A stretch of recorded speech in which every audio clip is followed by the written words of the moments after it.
I'd throw his first, okay? I'd hand him the rod. I'd tell him start reeling. I'd throw mine out there. I'd start reeling. So he's got, 4, 5, 6, 10 cranks ahead of me before I've even cast mine, and I'll start burning my bait. I would beat him in every time if I didn't catch a fish.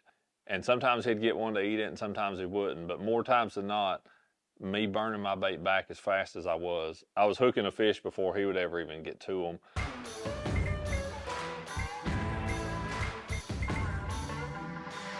Hey everybody, welcome back to the channel, and we are here for July, and it's gotten to that time of the year where things definitely start to get a little bit tougher, but you can still generate some bites out there this time of the year, even though it's gotten pretty warm. And if you know anything about me, I love to throw a crankbait, and fishing one in the summertime can definitely be good, especially when you start moving offshore and those fish are getting out there and they've set up on structure. And that's kind of the basis of the technique of this month. I've done it, really breaking down offshore and where those fish tend to sit a lot and the type of places. That's less about what we're going to talk about today, and more so specifically the way that I fish a deep crankbait. And the thing about this, it's probably not going to take a long time to talk about for how I fish a deep crankbait in the summertime. But that's the topic of this deal: speed, deep cranking, or deep cranking speed, or speed cranking deep, or deep speed. I don't know, whatever combination of those three words you want to put. But fishing a big crankbait really fast. That's really what the basis of this video and this technique of the month is about. So we'll go ahead. Let's do this different. Let's go ahead and jump on the setup. For all of my deep cranking, I'll fish them all on a Bass Pro cranking stick, 7 foot 6 inch medium heavy action rod, and then I use that Bass Pro Platinum reel, the 6:8:1 gear ratio, and 12-pound XPS fluorocarbon line.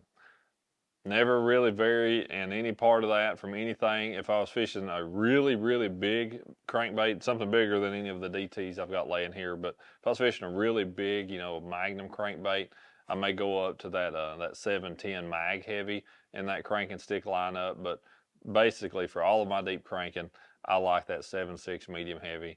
It gets it done. Back in the day, I used to fish my big crankbaits, specifically the baits that I'm talking about right here. I used to fish these on a 5:4:1 gear ratio reel. I would use that Bass Pro Shops Pro Qualifier. It's an excellent reel, but that was what I used in that 5:4:1 gear ratio.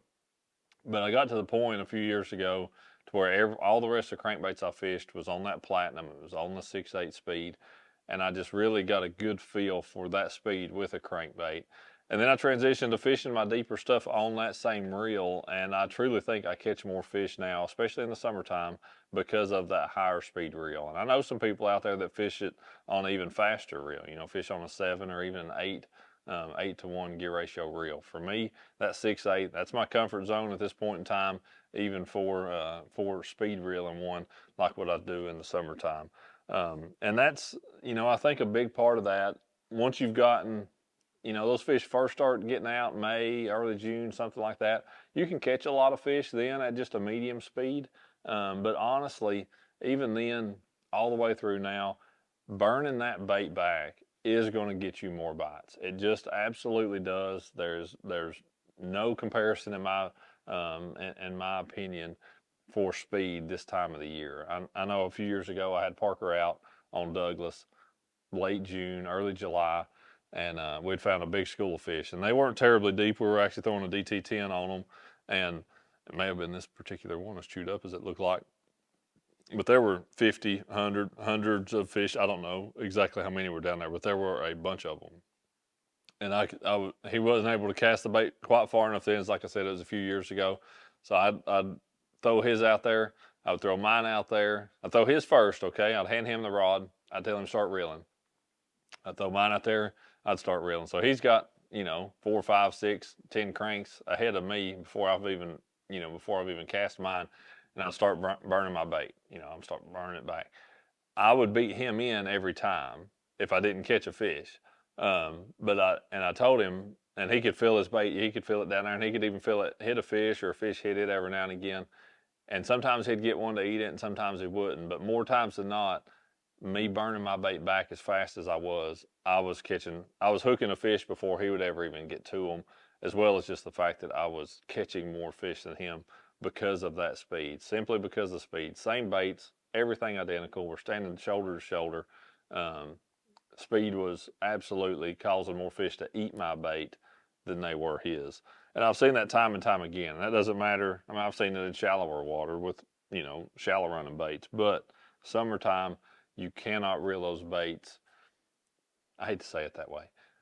You almost can't reel those baits too fast. Again, with a 6/8 to 1 reel, I truly am a lot of times doing everything I can as hard as I can crank that thing, and doing everything I possibly can with it. With the DT10, I probably could fish it on a 8-something to 1 speed reel and possibly fish it too fast at that point. Maybe, I don't know, I've never tried. But it doesn't have as much resistance as, say, a DT16 or a DT20. You start cranking that DT16 on a 6/8 to 1 reel and trying to reel it as fast as what I'm talking about, you're going to feel it pretty quickly that you are really pulling a bait back. You step up to that 20 and start reeling it that fast, and you can really tell that you're working hard at that point. A little bit smaller bait doesn't dive quite as deep. That DT10, you're just physically able to fish it a little bit faster. But yeah, absolutely, speed is such a big key in that summertime when those fish are offshore, especially after they've been pressured a while. You just get more fish to react to that bait and eat it than you will at a little bit slower retrieve. So biggest thing I can tell you, you're out there deep cranking this summer, speed it up. If you ain't cranking, you ain't thinking. And if you think you're cranking fast enough, you probably ain't. So just keep picking up the speed on it. And I think that will help you put a lot more fish in the boat out there this summer. Just take plenty of water, because if you're doing this, you're going to be sweating. You're going to need to be drinking some water while you're out there.